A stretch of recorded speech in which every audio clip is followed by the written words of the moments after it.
Hey y'all, it's Abroad on a Budget, and I wanted to talk about my big term goal, the reason I started this channel, this idea that I want to save $15,000 by June of 2019. And the way that I arrived at this number was to stop looking at my monthly budget in this kind of narrow perspective where I was looking month by month and sometimes getting a bit unmotivated as a result, but taking a bigger picture. So just to step back and let you know what I was doing before, I was making a monthly budget and I was setting aside certain savings, and then a vacation would come up. And part of the reason I live and work overseas is because I want to be able to travel and to be able to travel easily from different places in the world. So living and working in Sweden, I want to be able to travel to Norway or to Finland or to Estonia or down into parts of Northern Europe. So doing this, I was thinking, right, well, I'm definitely going to travel, but every single month it would seem that I would save, and then a month or two would happen, and then I would have to buy some things for a vacation, and I would feel like I was like taking one step forward and two steps back. And this would lead me to think, oh, you know what, then what's the point? I'll never be able to save in Sweden. It's so expensive. You know what, I'll just eat out. Or, I'll just buy this thing, or oh, I'll get this winter jacket.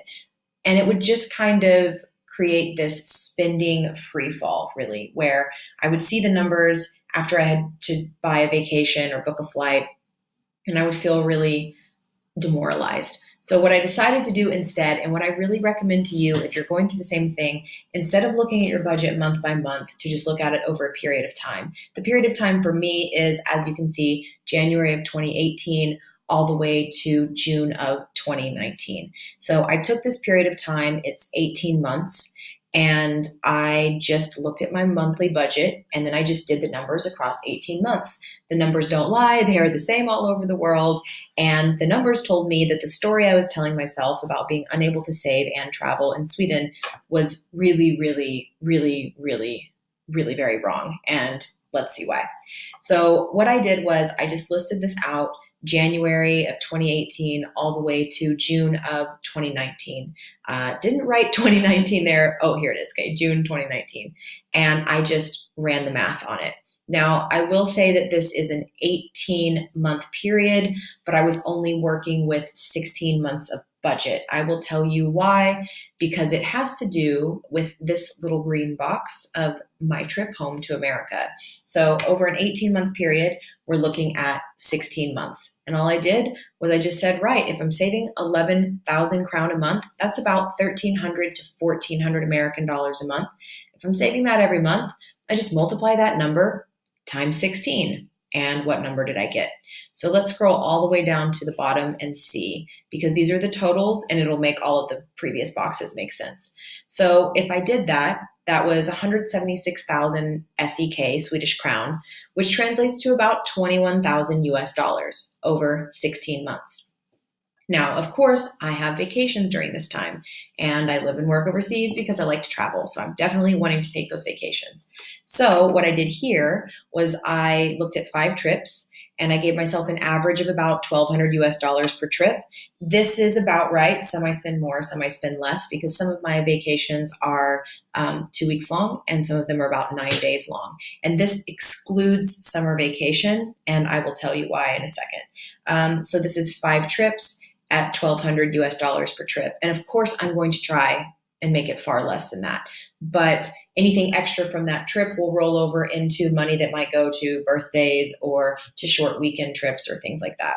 And that left me with $15,000 in savings for 16 months over an 18-month period, though. So that is how I got to the number that motivated me to start this channel in the first place. I want to have $15,000 by June of 2019. So what about these 2 months that aren't accounted for? So let's look up at the top and see why. That is related to June and July, which is when I will be spending my summer vacation this summer in America. I go home every other year, and I spend almost the entire summer in America. Now, because I am living and working here in Sweden right now, I go home via Iceland, and Iceland Air offers a free Iceland Air stopover. So part of my summer vacation this year is going to be a week in Iceland, where my partner and I are going to rent a camper van. It's super, super cheap if you do it this way. I mean, Iceland's going to be expensive relative to other places, but it's really cheap if you do it this way. Then we will spend about a week in Canada, and then we will fly to Texas and spend 4 weeks in Texas. So this is going to be 6 weeks on the road. 6 weeks of traveling, not having access to a stockpile of food. And because of that, I have put a pause on my savings. And for all of June and all of July, my monthly budgeted savings of about $1,300 to $1,400 and my monthly budgeted spending money, which is $120 a week or $480 a month, all of that is going to come together to have a chunk of money of $1,800 in June and $1,800 in July. So the total for the summer is $3,600. And that's a lot. I'm hoping I don't spend anywhere near that. But realistically, if you factor in that this has to cover flights to and from America, it has to cover camper van rental, it has to cover the flights to and from Canada to Texas, and the big one, thanks Texas for being enormous and having no public transportation, it has to cover my rental car. And before everyone jumps in and says public transportation, this or that, here's an example. In Austin, to get from point A to point B, it takes 20 minutes in a car and about an hour and a half in public transportation. Public transportation just really isn't a thing in the huge middle part of America. I wish it was. It just wasn't. If my family lived in all in one place, for example, that would also help. But Texas is a huge state, and my dad and my mother live 10 or 11 hours away from one another. So even if I tried to fly, I would have to drive from my mother's house 2 hours to an airport, fly an hour to the airport that's kind of closest to my dad's house, and then drive another 2 hours. So just trust me on this. I've done it before. I've run the numbers.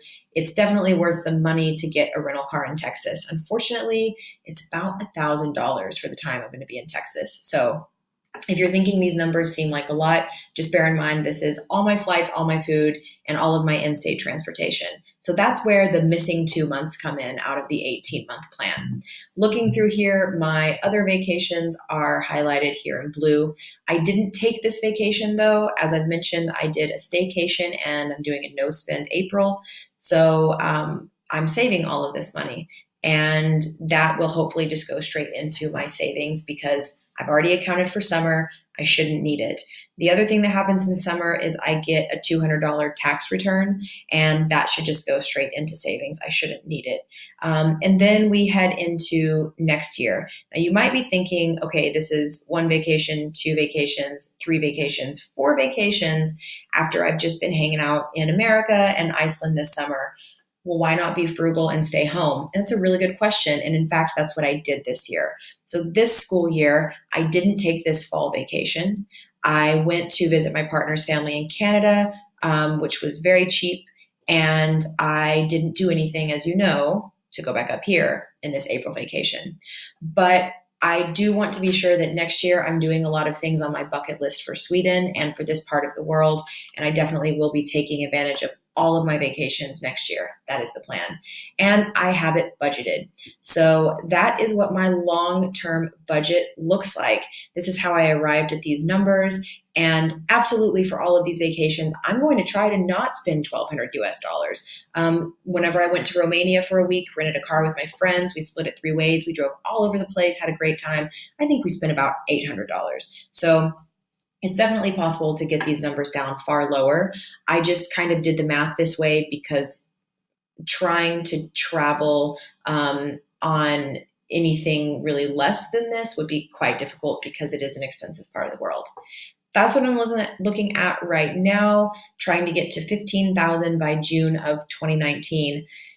I've done the numbers forwards and backwards. It looks like it's going to work. I just have to work my budget now. And here's where I will say that absolutely you should have a monthly budget, but having a bigger budget can sometimes be a great motivator. Thanks for checking in. I will hopefully be meeting these goals. Bye.